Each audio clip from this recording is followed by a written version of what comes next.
terutama dipicu oleh lemahnya pengawasan internal dan kurangnya penerapan prinsip tata kelola perusahaan yang baik. Penyebab utamanya adalah tindakan penyeludupan motor Harley Davidson dan sepeda Brompton yang dilakukan oleh Direktur Utama pada tahun 2020. Yang menjadi pemicu munculnya berbagai konflik internal yaitu kurangnya transparansi, akuntabilitas manajemen, serta ketidaksesuaian kepentingan antara manajemen, karyawan, dan pemegang saham turut memperburuk situasi. Yang kedua, masalah yang muncul dari konflik tersebut meliputi meningkatnya ketidakpercayaan karyawan terhadap manajemen, ketegangan antara pihak internal dan pemegang saham, serta ketidakpastian arah perusahaan.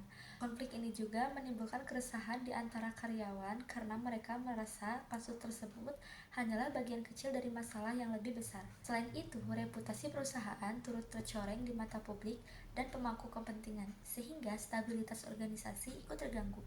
Yang ketiga, dampak negatif dari konflik ini sangat terasa, seperti menurunnya moral dan produktivitas karyawan, rusaknya reputasi perusahaan, serta menurunnya kepercayaan publik dan investor. Kinerja operasional perusahaan juga ikut terdampak akibat konflik internal yang berkepanjangan.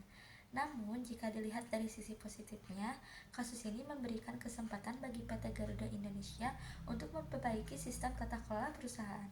Konflik tersebut mendorong perusahaan untuk melakukan audit menyeluruh, memperkuat pengawasan internal, dan membangun budaya organisasi yang lebih beretika serta transparan.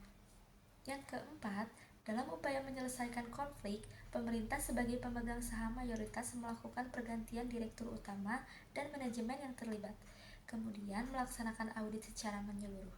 Langkah ini diikuti oleh penerapan prinsip Good Corporate Governance secara lebih ketat, peningkatan transparansi dalam pengambilan keputusan, serta penguatan mekanisme pengendalian internal. Selain itu juga, perusahaan berusaha membangun budaya organisasi yang lebih baik dengan meningkatkan komunikasi antara manajemen dan karyawan, serta memberi ruang bagi karyawan untuk terlibat dalam proses manajerial. Terakhir, kesimpulannya adalah konflik yang terjadi di PT Garuda Indonesia menunjukkan bahwa tata kelola perusahaan yang lemah dapat menimbulkan krisis yang merusak reputasi dan stabilitas organisasi. Untuk mencegah konflik serupa di masa depan, perusahaan perlu memperkuat sistem pengawasan, meningkatkan transparansi, dan membangun budaya organisasi yang berintegritas.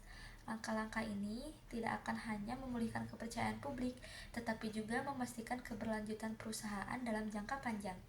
Sekian dari aku, terima kasih.